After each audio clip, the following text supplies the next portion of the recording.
It was a hot afternoon in the city of Jericho. The streets buzzed with excitement because word had spread like wildfire. Jesus was passing through. People gathered from every corner, pushing and shoving, trying to get a glimpse of the man they had heard so much about. Some said he was a healer, others whispered that he might even be the long-awaited Messiah. Among the crowd was a man named Zacchaeus. But Zacchaeus was not like the others in Jericho. He was a tax collector, rich, but not respected. You see, tax collectors worked for the Roman government, and they often cheated their own people, collecting more than required and keeping the extra for themselves. Zacchaeus was no exception. He had grown wealthy from dishonest gain. As a result, people despised him. Too many. He was an outcast, a sinner not worthy of God's mercy. But on this day, Zacchaeus was curious. He had heard about this Jesus, and something deep within him stirred.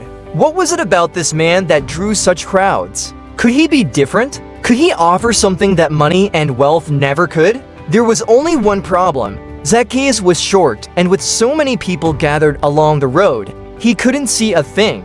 But Zacchaeus was a determined man. Spotting a sycamore tree up ahead, he hurried over and climbed it. Perched high in the branches, he finally had a clear view of the street below, eagerly waiting for Jesus to appear.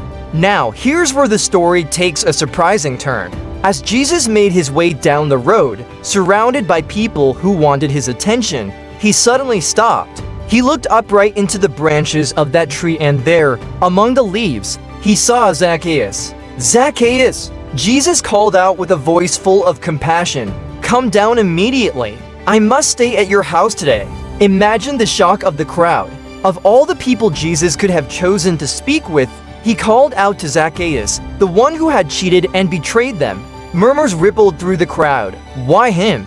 Doesn't Jesus know who Zacchaeus is? But Jesus didn't know, and that was exactly why he called him. Zacchaeus scrambled down the tree, his heart racing. No one had ever shown him such kindness. And as they walked together to his home, something incredible happened. Zacchaeus changed. He stood before Jesus and the crowd, and with a trembling voice, he declared, "Look, Lord, here and now I give half of my possessions to the poor, and if I have cheated anybody out of anything, I will pay back 4 times the amount." Jesus smiled. Today, salvation has come to this house, because this man, too, is a son of Abraham. For the Son of Man came to seek and to save the lost. In that moment, Zacchaeus discovered what wealth and power had never given him: forgiveness, grace, and a fresh start. The moral of the story is, this story of Zacchaeus isn't just about a man who climbed a tree.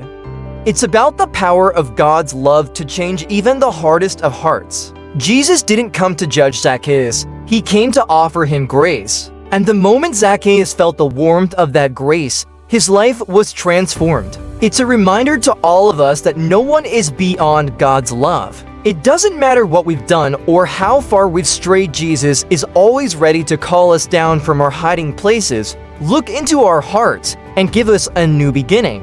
So as we go about our lives, let's remember the story of Zacchaeus, that Jesus sees us, knows us, and loves us, even when we feel lost or undeserving. Just like Zacchaeus, all it takes is a step toward him, and he'll meet us with grace that can transform everything.